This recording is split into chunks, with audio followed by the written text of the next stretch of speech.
Well, good morning and welcome to our live video here at Concordia Technology Solutions. We are back for another week of talking about how to leverage technology in your ministry. Now, this week we're a little bit off from technology because most of what we're talking about really doesn't have anything to do with technology at all. But the key thing that we're going to, or why we're talking about this, is that as technology has become more and more common in the church, the skills needed to run this technology, things like audio and visual equipment, those are skill sets that are not as common. And it's so important to the ministry of the church that if you don't have somebody on staff who can do those, you are relying on volunteers and having to delegate this information or delegate these tasks. So the lessons that we'll talk about today will apply to a variety of different things, not just technology. But I think it really has become even more important in the church because of technology's influence. And as we've talked with those who are in the church, and as we ask survey comments or questions about what is the biggest challenge, so often we hear that recruiting volunteers is a big part of it. Training volunteers is a big challenge. And so that's what we're going to dive into today. So in order to talk about delegating, I figured that I would need to find somebody who I've delegated to in the past. And so today we are joined by Andrew Osborne. Andrew, how are you doing today? Good. How are you? Great. I know we've had some technical difficulties with you cutting in and out, so fair warning to our audience today that if Andrew goes out, we'll just wait for him to come back. So we've continued to have these technology problems. Of course, that's what happens. So bear with us. But Andrew Osborne is the Director of Worship Arts at Cornerstone Lutheran Church in Fishers, Indiana, and he previously was part of our team here at Concordia Technology Solutions. So it's great to continue to partner with him on sharing content like this with you, our audience. So Andrew, I was just saying, I know you got cut out for a second, that I used to delegate to you even things like these live videos. So thanks for being willing That's to right. talk about delegating. Tell us a little bit about your Absolutely. role, yeah, and how you utilize volunteers in your position there at Cornerstone. Yeah. So here at Cornerstone, my role is the worship director, especially for our contemporary service. But we, as most church workers do, have a lot of things that we have to get done, and so I picked up some other roles as I've been here for a year. So I lead worship, but then I also do things like teach Bible study and help out with youth ministry. And then the other big part of my role is doing a lot of our videos for our communications and for advertising different events and things like that, and our Sunday morning videos and things like that. So I use volunteers quite a bit, both for worship leading as well as for getting those videos done. That's what we often hear, is that those in the church wear many different hats, and as you wear more hats, it's more important to rely on volunteers. So let's dig right in, because I know that our connection is kind of iffy. So let's talk about recruiting volunteers. And that's a big portion of the challenge in churches today as you are trying to spread the work out among other members and the lay people. Recruiting volunteers is a key challenge because that can be a lot of work. So looks like we just lost Andrew for a second. We'll wait for him to come back. There he is. So Andrew, let's start off talking about recruiting volunteers and why church workers might have the natural instinct to do the work themselves rather than recruiting somebody and delegating those tasks to anybody else. Why do you think that is, that church workers have a problem with that?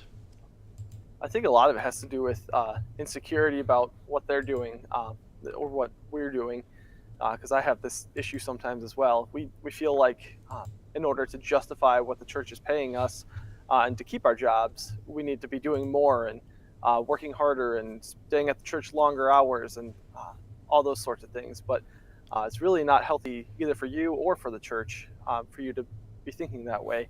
And so it's important to get into the mindset of we're just trying to accomplish this goal, and we're going to use the resources we have to accomplish that goal.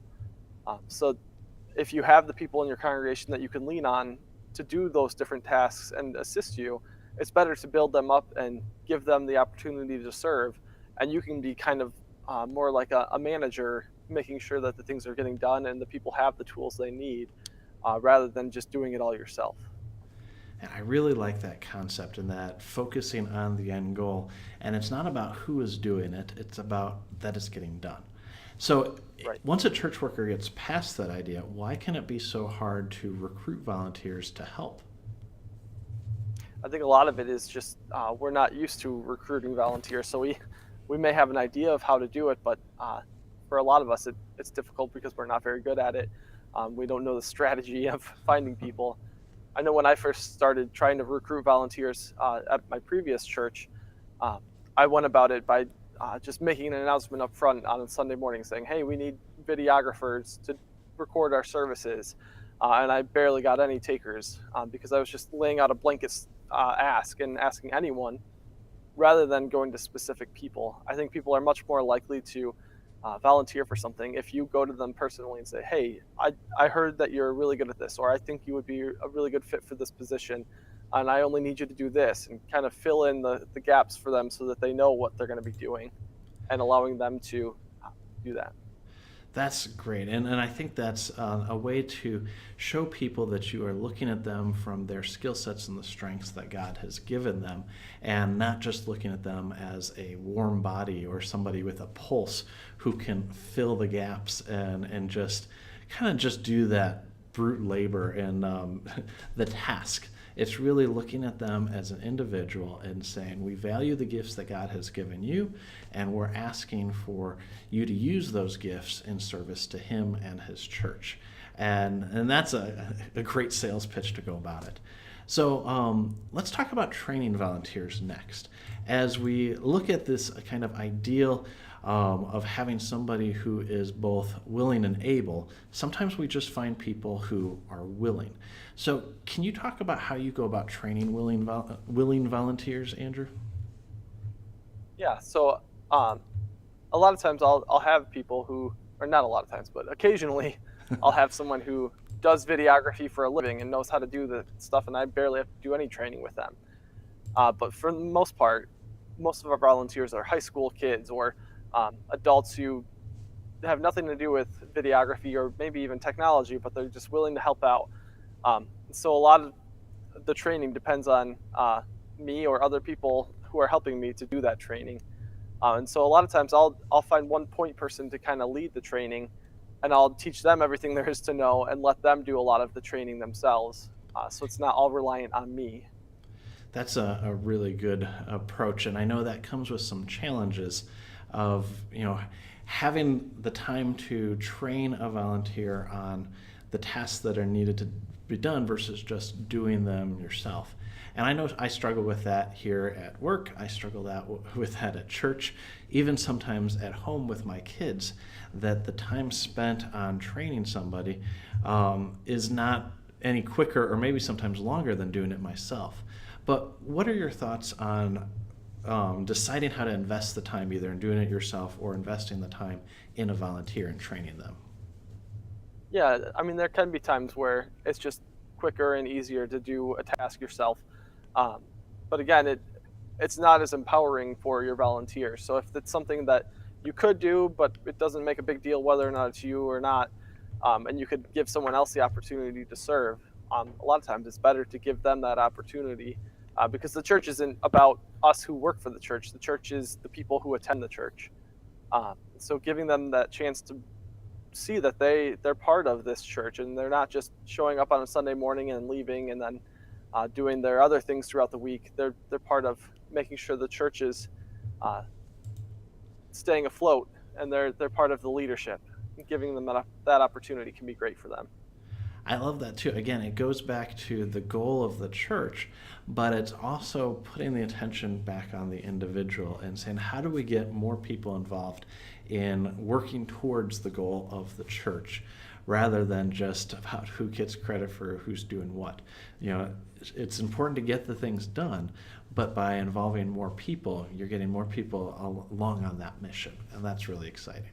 So the next thing, after we've recruited volunteers and trained them on how to do the tasks, the next challenge is to retain volunteers because people are busy and things come up in their lives.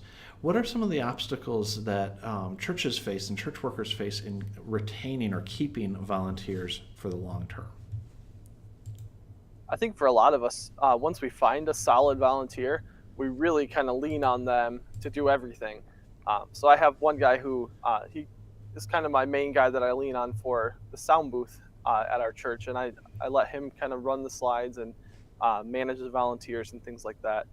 But I try not to make him do too much, because if I do that, then he might get burned out. So I try to give him a little break every once in a while, and I try to make sure that he's feeling encouraged and not getting too stressed out with what he's doing.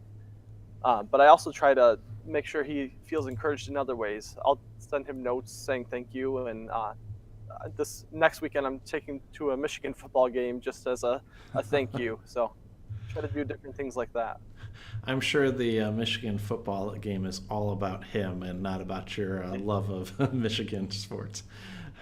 So, one of the things that Andrew, you wrote about in the post kind of surprised me, because I know you're not a numbers guy at all. You are much more on the creative side with the videos and the music.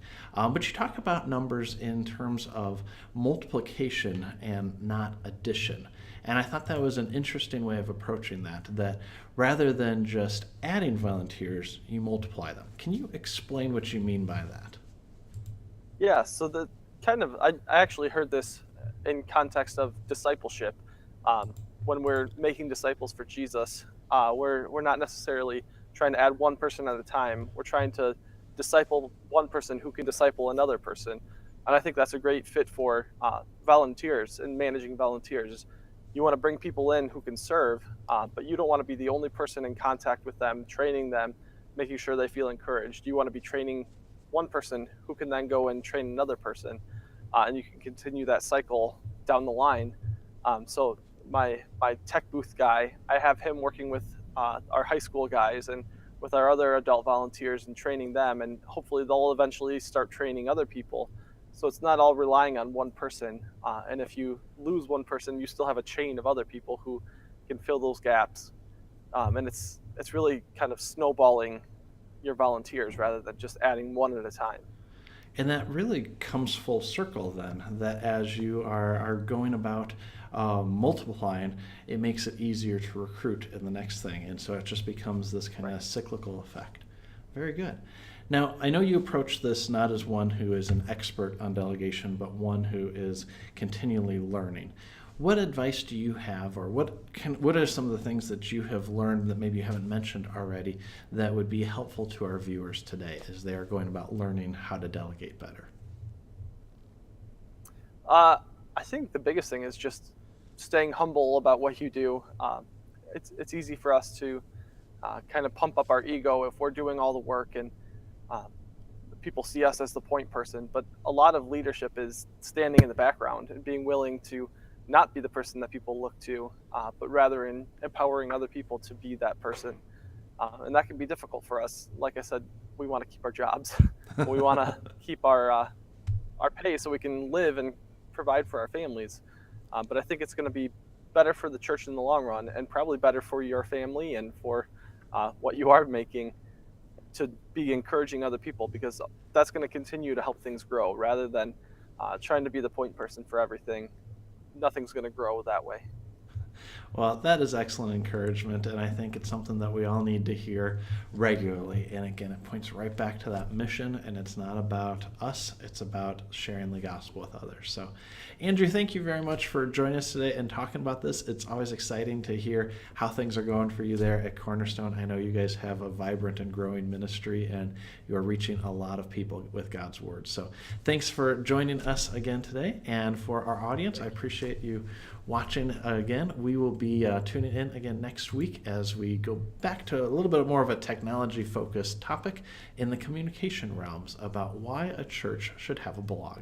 So I hope you tune in next week. But with that, I'll say goodbye for now. Have a great rest of the week.